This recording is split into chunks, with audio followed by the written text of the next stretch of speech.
এই যে postal ballot যেগুলো প্রবাসীদের জন্য পাঠানো হয়েছে, আমরা বলেছি আগের মতোই উদ্বেগ প্রকাশ করেছি, এখানে সঠিকভাবে বিবেচনা করা হয় নাই।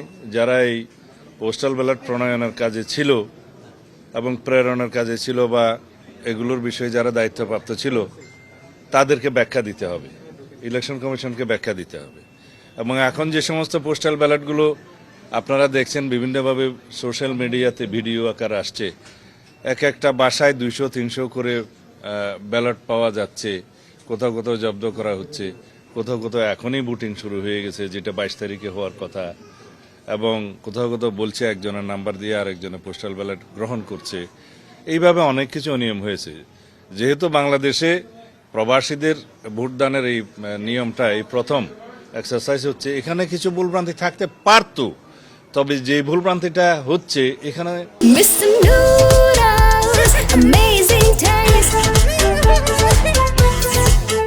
আমরা ভিক্টিমাইজড, আমরা ক্ষতিগ্রস্ত হচ্ছি এবং একটি নির্দিষ্ট রাজনৈতিক দলের পক্ষে হয়ে কিছু কিছু এখানে কাজ হয়েছে বলে আমাদের ধারণা, এবং সেটা প্রকাশিত হয়েছে। আসলে ধারণাও নয়, সেটা প্রমাণিত হচ্ছে।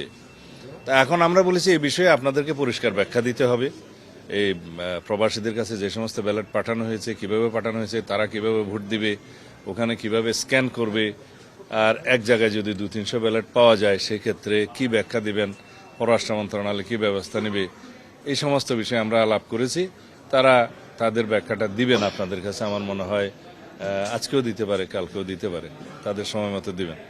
আর আচরণবিধির বিষয়ে আমরা একটা বিষয় দৃষ্টি আকর্ষণ করেছি, যে ভোটার স্লিপ প্রদানের ক্ষেত্রে আমরা যেহেতু চাই অধিকাংশ ভোটার ভোটে অংশগ্রহণ করুক, দেশে সবাই চায়, তো সেই ক্ষেত্রে তারা যাতে তাদের ভোটের নাম্বারটা এবং প্রার্থীর নাম, প্রতীক ইত্যাদি পায় ভোটার স্লিপের মাধ্যমে, সহজ হয়। সেটা না করে তারা ভোটার স্লিপের মধ্যে বলেছে কোনো পার্টির নাম দেওয়া যাবে না, মার্কা দেওয়া যাবে না, এবং প্রার্থীর ছবি দেওয়া যাবে না।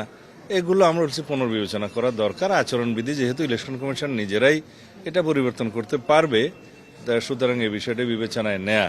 কারণ প্রত্যেক প্রার্থী ভোটার স্লিপ দিবে, ভোটার স্লিপ পেলে ভোটার নিজে চিন্তা করবে কোন দিকে দিবে না দিবে, বাট তার জন্য সহজতর করা এটা উচিত। আমরা নির্বাচনকে যেন কঠিন না করি, সহজতর করি এবং অধিকাংশ ভোটার যেন ভোট দিতে পারে।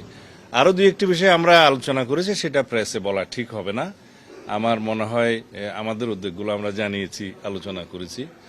আর যে সমস্ত বিষয়গুলো এখন আপিল শুনানিতে চলছে, এই বিষয়গুলো যেহেতু অনেকটা আমরা বললে এটা সাবজুডিস হবে, সেই জন্য আমরা এখানে আলোচনা করছি না। আমাদের লয়ার আছে, ইনি এগুলো অ্যাড্রেস করবেন।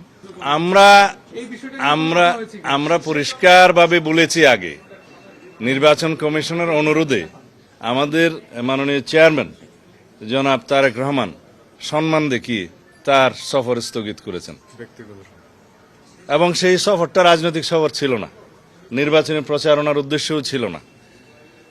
2024 সালের গণ অভ্যুত্থানে শহীদ তাদেরকে বিনম্র শ্রদ্ধা জানানো, কবর জিয়ারত করার উদ্দেশ্যে ছিল। আমরা আচরণবিধির কারণে নয়, নির্বাচন কমিশনের অনুরোধে সেটা আমরা স্থগিত করেছি।